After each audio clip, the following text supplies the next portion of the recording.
The majority of people think washing machines are always clean since they are constantly in contact with water and laundry detergent. This is untrue. In actuality, this often used home item is perpetually damp and collects dirt and other potentially hazardous bacteria over time. What does this imply, then? It implies that your washing machine may be covered in mildew, which smells awful and may make it appear to be dirty. However, you don't have to wait until it gets to this point before taking action. You can keep your washing machine clean and mildew-free by frequently cleaning it. We'll show you a quick, easy technique to clean your washing machine in this video.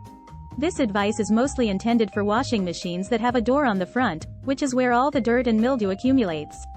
This is what you require. 1/8 of a glass of water. 2 glasses of white vinegar. 1/4 cup of baking soda.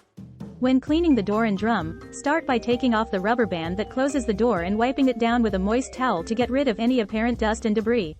After combining the baking soda and water, pour the resulting combination into the machine's detergent compartment. Start a typical hot water washing cycle after adding the vinegar to the drum.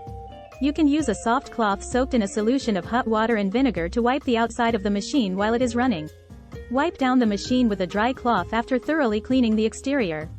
When the cycle is over, you can use a regular sponge or some steel wool to clean the interior of the machine, even while the drum is still warm. Clean the door, the machine's inner corners, and the drum.